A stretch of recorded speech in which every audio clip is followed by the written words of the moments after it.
ഭൂമിയിൽ സന്മനസ്സുള്ളവർക്ക് സമാധാനം എന്ന് ദൂതന്മാർ അനൗൺസ് ചെയ്ത് അയച്ച കുഞ്ഞ്, സമാധാന പ്രഭു എന്ന് വിളിക്കപ്പെടുന്നവൻ, ഇന്ന് ഭൂമിയിലുള്ള സകല കുടുംബത്തിനും സമാധാനം നൽകുന്നവൻ. അവൻ പറയുകയാണ്, ഞാൻ സമാധാനമല്ല ഭിന്നത വരുത്താനാണ് വന്നിരിക്കുന്നത്.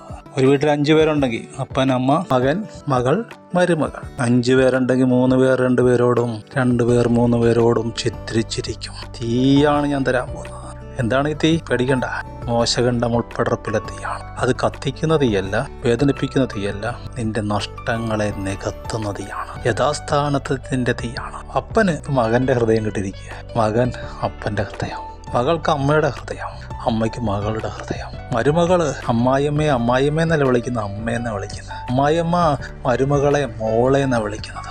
ഈ തീ വചനത്താൽ ഹൃദയത്തിൽ കത്തുന്ന തീയാണ്. ഉള്ളും പറക്കാരെയും ദഹിപ്പിക്കുന്ന തീയാണ്. അത് കൂട്ടിച്ചേർക്കലാണ്, വിളക്കിച്ചേർക്കലാണ്.